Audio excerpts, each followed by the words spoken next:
ونعوذ بالله من شرور أنفسنا ومن سيئات أعمالنا من يهده الله فلا مضل له ومن يضلله فلا هادي له ونشهد أن لا إله إلا الله وحده لا شريك له ونشهد أن سيدنا وسندنا ونبينا وشفيعنا ومولانا محمدا عبده ورسوله صلى الله عليه وعلى آله وأصحابه وأزواجه وذرياته وسلم تسليما كثيرا كثيرا.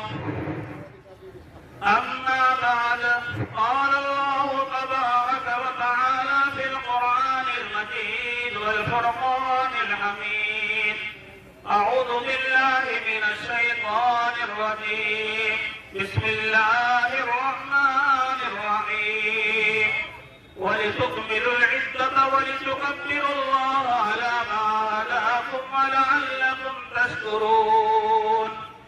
صدق الله مولانا العظيم وصدق رسوله النبي الكريم ونحن على ذلك لمن الشاهدين والشاكرين والحمد لله رب العالمين.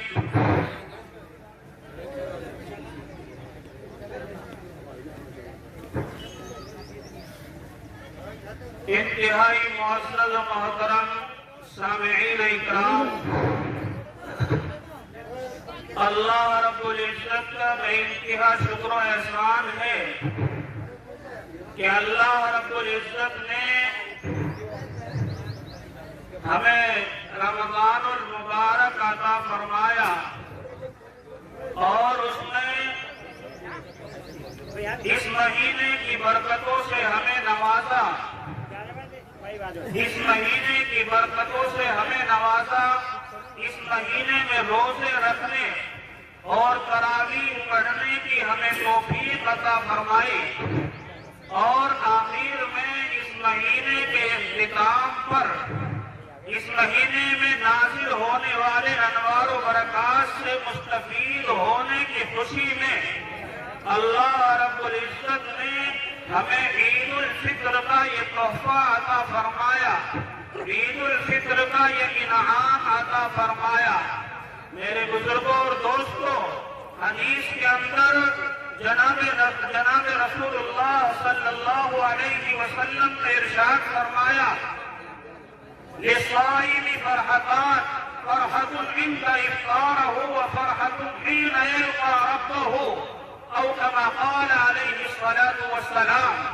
اللہ کے نبی صلی اللہ علیہ وسلم نے ارشاد فرمایا کہ اللہ تبارک و تعالی نے روزے دار کے لیے دو خوشیاں رکھی ہیں.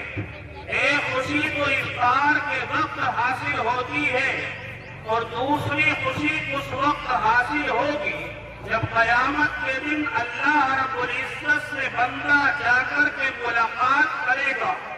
اصل خوشی تو وہی ہے کہ جو آخرت میں اللہ سے ملاقات کے وقت نصیب ہوگی، اصل خوشی وہی ہے. اللہ رب العزت ایمان کی حالت میں یہ خوشی ہم سب کو نصیب فرمائے، تمام صاحب ایمان کو نصیب فرمائے. لیکن اس آخرت کی خوشی کی تھوڑی سی جھلک اللہ رب العزت نے اس دنیا کے اندر بھی رکھ دی ہے. یہ وہ خوشی ہے جو افطار کے وقت حاصل ہوتی ہے. پھر افطار میں دو قسم کے ہیں. ایک افطار تو وہ ہے جو روزانہ رمضان المبارک میں روزہ کھولتے وقت ہوتا ہے. اس افطار کو علماء کرام نے افطار اصغر کا نام دیا ہے. افطار اصغر کا نام اس کو دیتے ہیں، یہ چھوٹا افطار ہے. آپ حضرات جانتے ہیں کہ پورے سال کھانے پینے میں اور کھانے پینے میں وہ لطف اور وہ مزہ نہیں آتا جو لطف اور خوشی افطار کے وقت حاصل ہوتی ہے. ہر شخص اس کا تجربہ کر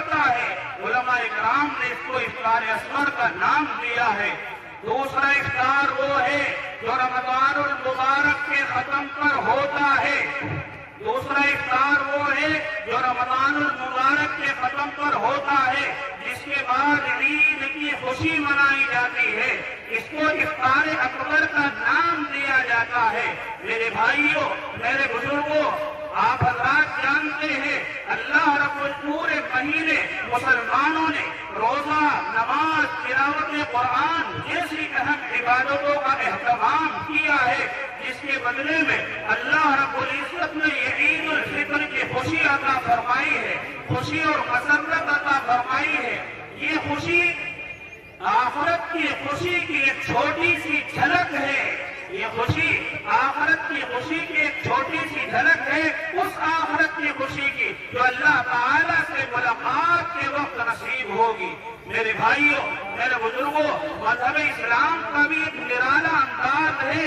اسلام نے پورے سال میں صرف 2 تہوار مقرر فرمائے ہیں، 2 عیدیں مقرر کی گئی ہے، جبکہ دوسرے مذاہب اور ملتوں میں سال کے دوران بہت سے تہوار منائے جاتے ہیں۔ چنانچہ عیسائیوں کے تہوار الگ ہے، یہودیوں کے تہوار الگ ہیں، ہمارے برادران وطن ہندوؤں کے تہوار الگ ہیں، آپ حضرات جانتے ہیں۔ لیکن اسلام نے صرف 2 تہوار اور 2 عیدیں مقرر کی گئی ہے، اور ان دونوں تہواروں کے منانے کے لیے اسلام نے جن دنوں کا انتخاب کیا ہے وہ بھی دنیا سے نرالے ہیں۔ آپ حضرات جانتے ہیں کہ دوسرے مذاہب اور ملتوں کے تہواروں کو اگر آپ غور کریں گے تو یہ نظر آئے گا کہ ماضی وہ لوگ ماضی میں پیش آنے والے کسی نہ کسی اہم واقعے کی یاد میں تہوار مناتے ہیں۔ مثلاً عیسائی 25 دسمبر کو کرسمس کا تہوار مناتے ہیں، اور بقول ان کے یہ حضرت عیسیٰ علیہ السلام کی پیدائش کا دن ہے۔ حالانکہ تاریخی اعتبار سے اگر دیکھا جائے تو یہ بات درست نہیں ہے، لیکن انہوں نے اپنے طور پر یہ تسلیم کر لیا ہے، یہ مان لیا ہے، چونکہ حضرت عیسیٰ علیہ السلام کی پیدائش 25 دسمبر کو ہوئی ہے، انہوں نے اپنے طور پر یہ مان لیا ہے، اس لیے انہوں نے 25 دسمبر کو کرسمس کے تہوار کے لیے مقرر کر دیا ہے۔ جس دن حضرت موسیٰ علیہ السلام اور بنی اسرائیل کو اللہ تبارک و تعالیٰ نے فرعون سے نجات عطا فرمائی اور فرعون کو وہی دریا کے اندر غرق کر دیا، اور حضرت موسیٰ علیہ السلام بنی اسرائیل کو لے کر نکل گئے۔ یہودی حضرات اس دن کو اپنا تہوار مناتے ہیں۔ ہندوؤں کے یہاں بھی جو تہوار منائے جاتے ہیں، غیر مسلموں کے یہاں بھی جو تہوار منائے جاتے ہیں، وہ بھی ماضی میں پیش آنے والے کسی نہ کسی اہم واقعے کی یاد میں منائے جاتے ہیں۔